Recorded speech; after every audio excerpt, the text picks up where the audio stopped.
Bonsoir à toutes et à tous et bienvenue dans ce journal. Le recours à l'endettement, l'alternative adoptée par la plupart des pays africains pour combler leur déficit de dépenses budgétaires, constitue finalement pour ces derniers un véritable fardeau qui accable leurs finances publiques. Un sujet à développer dans ce journal. Dans le but de réduire la propagation de la fièvre typhoïde, l'Organisation mondiale de la santé, l'OMS, a rendu disponible un vaccin dans certains pays. Dans cette édition, nous faisons l'état des lieux de cette maladie au Togo. En ce qui concerne le sommet de Paris, le président français parle d'un consensus complet pour réformer en profondeur le système financier mondial. Nous y reviendrons pour plus de précision. Et puis les forces du groupe paramilitaire ont quitté leur position en Russie sous l'ordre de leur chef. Restez avec nous, vous en saurez davantage.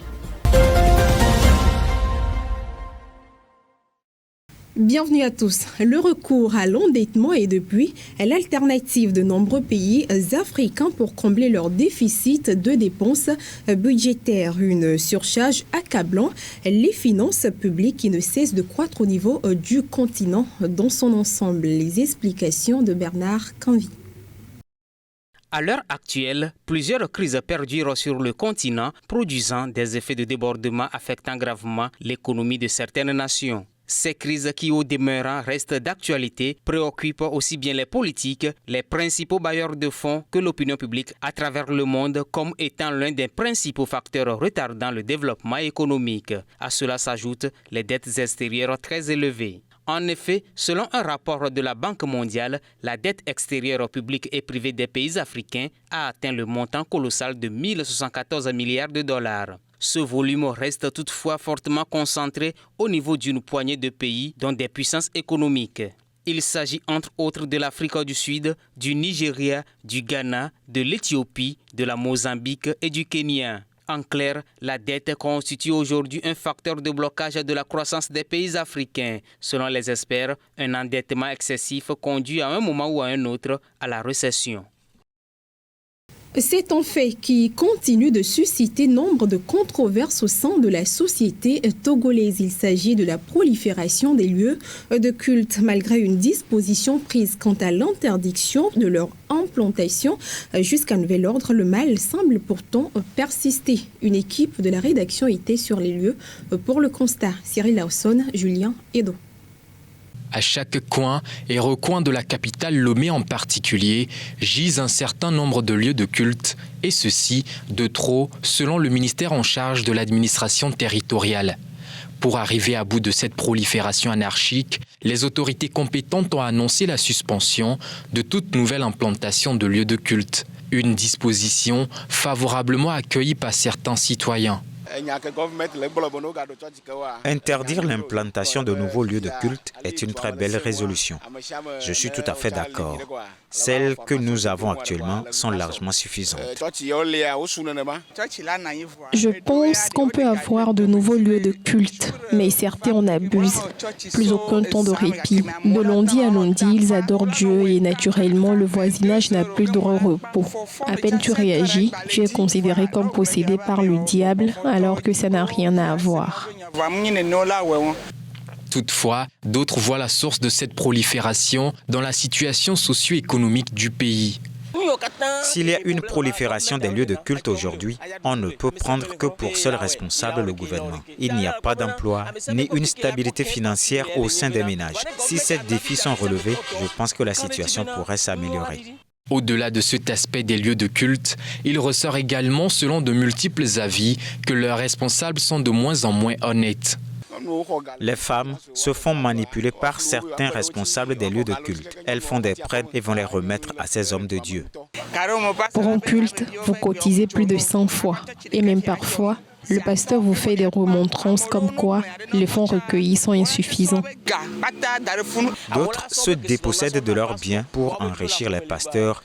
Par ailleurs, relativement aux nuisances sonores, il faut rappeler que le ministère de l'administration territoriale a invité les autorités des collectivités territoriales à lui faire parvenir sans délai les dossiers relatifs aux plaintes des riverains pour des prises de mesures adéquates.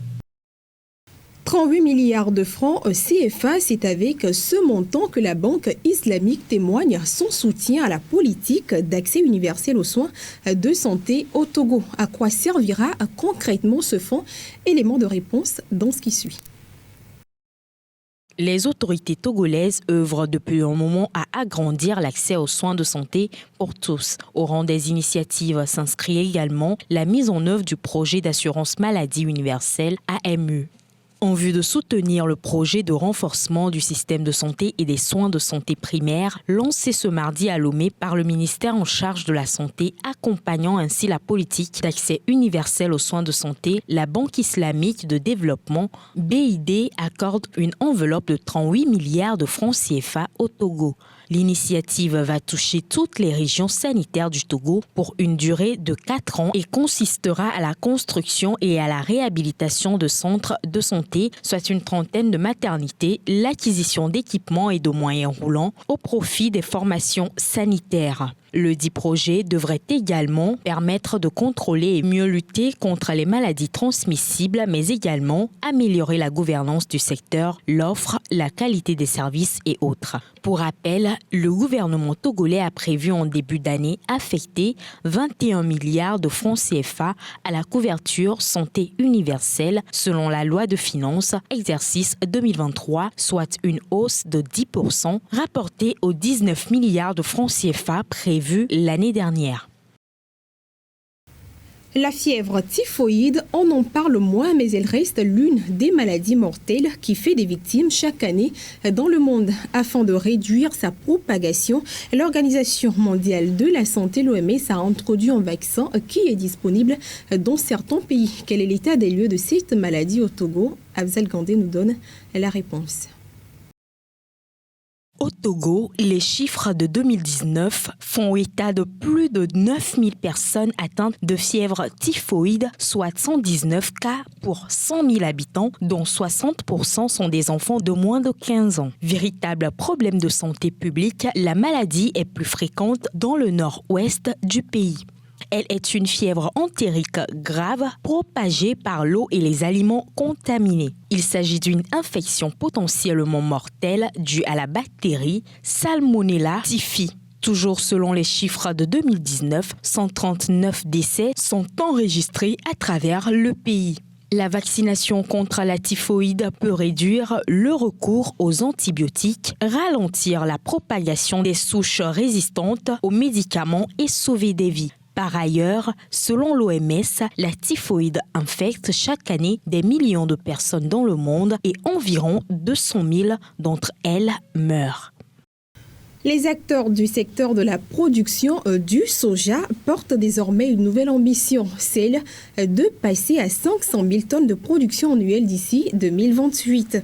Une ambition motivée par le désir de renforcer la position du pays en tant que premier exportateur du soja biologique vers l'Europe. Les précisions dans ce qui suit. La filière soja est l'une des filières porteuses au Togo. Selon un plan stratégique validé lors d'une récente réunion à Lomé, elle se donne de nouveaux objectifs avec pour cible une production annuelle de 500 000 tonnes d'ici à 2028. De fait, l'objectif à terme est de renforcer la position du pays en tant que premier exportateur du soja biologique vers l'Europe. Sur une durée de 5 années, ce plan met l'accent sur les axes clés tels que le développement de la transformation locale, la valorisation et l'exportation du soja biologique et le renforcement des ressources humaines. En outre, l'accent sur la transformation locale et la création de valeur ajoutée a pour objectif de permettre au pays de tirer parti de son avantage concurrentiel dans la production du soja biologique et contribuera non seulement à augmenter les revenus des agriculteurs et des acteurs de la filière, mais également à renforcer la compétitivité du pays sur les marchés internationaux. Notons que la filière du soja au Togo compte environ 30 000 producteurs, 200 commerçants et exportateurs, ainsi qu'une centaine d'entreprises. Passons à la page internationale. Au Sénégal, les émeutes freinent l'arrivée des moutons de Tabaski, une fête pourtant très symbolique pour la communauté musulmane. Les points de vente se font de plus en plus rares à Dakar. Les vendeurs craignent de se faire attaquer et de perdre leurs ovins. Les explications dans ce qui suit. C'est ici, dans ce marché à bétail situé à une centaine de kilomètres de Dakar, que Cheikh Bass est arrêté avec ses moutons. Cette année, l'éleveur n'ira pas jusqu'à la capitale sénégalaise par peur de nouveaux troubles. À l'approche de la fête musulmane de l'Aïd el-Kébir, communément appelée Tabaski en Afrique de l'Ouest, l'homme de 52 ans espère vendre quelques bêtes malgré les circonstances. Nous avons quitté la Mauritanie avec des centaines de moutons pour venir les vendre au Sénégal, mais quand nous sommes arrivés, nous en avons perdu plus d'une centaine. Nous les avons transportés dans un camion, ils sont morts de faim et de soif parce que la distance est grande. Les routes ne sont pas bonnes et surtout, nous ne voulions pas nous arrêter pour nourrir le bétail parce que nous avions entendu dire qu'il y avait des manifestations violentes au Sénégal. Nous avions peur de nous arrêter, de tomber sur des manifestants qui auraient pu s'emparer du bétail. C'est pourquoi les moutons n'ont pas pu se reposer ni se nourrir. À Dakar, la situation est guère meilleure. Des points de vente d'ovins ont disparu et dans d'autres lieux habituellement bondés de ruminants pour la fête, ils sont moins nombreux. Avec plus de 84 000 moutons selon le gouvernement, Dakar accuse une baisse de près de 40 000 têtes au même moment en 2022. De plus, les prix ont augmenté. Nous avons dit aux éleveurs et aux opérateurs de rester dans les zones d'attente, c'est-à-dire dans certains villages, et d'éviter d'aller dans les grandes villes. Parce que s'ils vont dans les grandes villes, dans ce contexte de tension, et avec leur bétail, les manifestants peuvent s'en emparer. On peut fermer les magasins, protéger les entreprises, mais les agriculteurs n'ont pas le choix. Ils ne peuvent pas se déplacer avec leurs moutons. Les violences les plus meurtrières depuis des années au Sénégal ont éclaté le 1er juin dans plusieurs villes après la condamnation à 2 ans de prison de l'opposant Ousmane Sonko. Ces troubles ont causé la mort d'au moins 16 personnes, selon les autorités.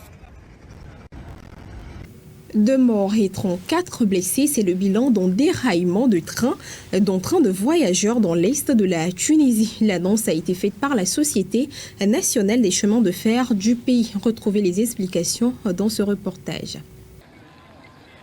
Un accident ferroviaire en Tunisie a fait au moins 2 morts et 34 blessés.